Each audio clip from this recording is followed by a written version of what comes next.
সপ্তম শ্রেণীর 2024 সালের বার্ষিক সামষ্টিক মূল্যায়নের একটি প্রশ্ন অর্থাৎ বাংলা প্রশ্ন নিয়ে হাজির হয়েছি। বন্ধুরা, তোমাদের পরীক্ষা অনেকেরই এখন পর্যন্ত শুরু হয়নি। অনেক বিদ্যালয়ে, বাংলাদেশের বিভিন্ন অঞ্চলের অনেক বিদ্যালয়ে এখনো পরীক্ষা শুরু হয়নি। তো সপ্তম শ্রেণীর বন্ধুদের বাংলা প্রশ্নটি আজকে দেখাবো। নতুন কারিকুলামে, নতুন পরিপত্রে এবং নতুন যে মানবন্টনে পরীক্ষা হবে সেই একটি প্রশ্ন, সেই একটি সরকারি মাধ্যমিক বিদ্যালয়ের একটি প্রশ্ন তোমাদের সামনে হাজির করব। সেখানে কিভাবে প্রশ্নটি হয়েছে তাই তোমাদের দেখাবার চেষ্টা করব, যাতে তোমাদের পরীক্ষায় কিছুটা উপকার হয়। তো এখানে দেখতেই পাচ্ছ যে বার্ষিক সামষ্টিক 24 সালের একটি বার্ষিক মূল্যায়ন, একটি মাধ্যমিক, সরকারি মাধ্যমিক বিদ্যালয়ের, জেলা লেভেলের একটি মাধ্যমিক বিদ্যালয়ের প্রশ্ন এটি। তো দেখতে পাচ্ছ আমি প্রশ্নগুলো আর পড়ছি না, তোমরা এগুলো প্রশ্নগুলো পড়ে নেবে। কারণ প্রথমেই কিন্তু তোমাদের দেখো 1 থেকে 15টি টিক থাকবে। তো এখানে বলা হয়েছে যে সঠিক উত্তরটি উত্তরপত্রে লেখো।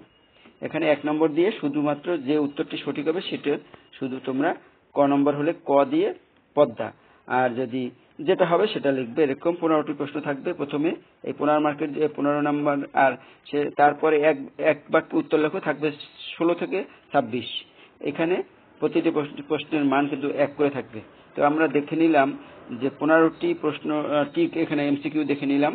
এবার আমরা যাব 16 থেকে 26-এ, যে এখানে এক কথায় উত্তর এরকম 10টি প্রশ্ন রয়েছে।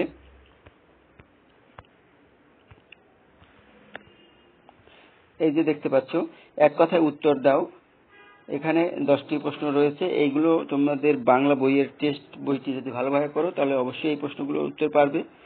এই যে কাদা খোঁচা কি? কাদা খোঁচা এক প্রকারের পাখি। সুতরাং এভাবে তোমরা, এটা কিন্তু 1 লাইনে উত্তর লিখতে হবে। তা যে পরাজয় শব্দের পরা একটি কি, উপসর্গ না প্রত্যয়? এটা উপসর্গ।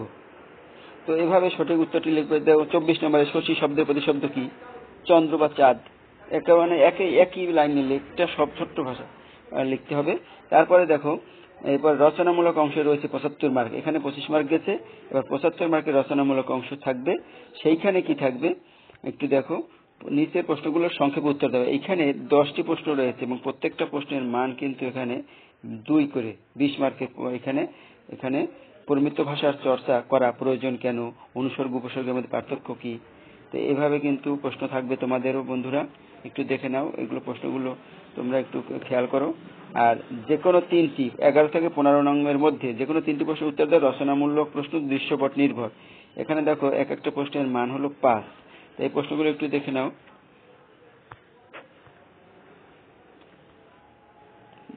এখানে দৃশ্যপট বিহীন, দৃশ্যপট নেই, এটা দৃশ্যপট বিহীন প্রশ্ন।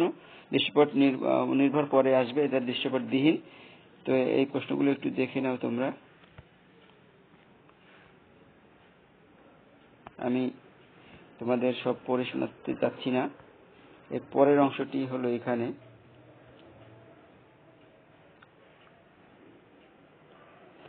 তারপরে দেখো 13 নম্বর, নিচের শব্দগুলোর বিপরীত শব্দ নিয়ে 5টি বাক্য লিখো। বিপরীত শব্দ লিখতে হবে, তারপরে কিন্তু আবার 5টি বাক্য লিখতে হবে। শব্দগুলোর বিপরীত শব্দ লিখতে হবে, তারপরে আবার 5টি বাক্য। 14 নম্বর, মনে করো তুমি রেদেলা, তোমার ভিতরে বার্ষিক অনুষ্ঠানে সাংস্কৃতিক অনুষ্ঠান আয়োজন করা হয়েছে। উক্ত অনুষ্ঠানে শিক্ষক, অভিভাবক এবং অন্যমাধ্যম ব্যক্তিবর্গ আমন্ত্রণ জানিয়ে একটি আমন্ত্রণপত্র রচনা করো। এটা আছে আমন্ত্রণপত্র। আর বিশ্লেষণমূলক লেখা কাকে বলে? কতকাল ধরে লেখাটিকে বিশ্লেষণমূলক লেখা বলা যায় কেন? যৌক্তিক মতামত দাও। এবার দেখো রচনামূলক প্রশ্ন, দৃশ্যপট নির্ভর। এবার দৃশ্যপট থাকবে, একটা ছবি মতো থাকতে পারে। এই যে আব্বা, এখানে একটা চিঠি আছে, দেখেছো? তো এখানে চিঠির আবার নিচের প্রশ্ন হলো 2টি, এখানে প্রশ্ন রয়েছে। তারপর 17 নম্বরে দেখো একটি আবার বক্সের মতো করে একটা বইমেলা, স্থান বরিশাল জেলা স্কুল মাঠ প্রাঙ্গণ। এটা বরিশালের একটি সরকারি মাধ্যমিক বিদ্যালয়ের প্রশ্ন, কিন্তু তোমাদের এখন বলে দিলাম। তো এখানে দেখো তারপর ক খ 2টি প্রশ্ন থাকবে। এই প্রশ্ন 2টি অ্যান্সার এভাবে করতে হবে। তোমাদেরই যে এভাবে থাকবে তা না, এই রকম থাকবে, এটা নিশ্চিত। 18 নম্বর দেখো, নিচের উদ্দীপকটি পড়ো, প্রশ্নগুলো উত্তর দাও। এখানেও একটি প্রশ্ন একটা বিষয় অনুচ্ছেদ দেওয়া থাকবে। সেই অনুচ্ছেদের উপর ভিত্তি করে তোমাদের প্রশ্ন করা হবে।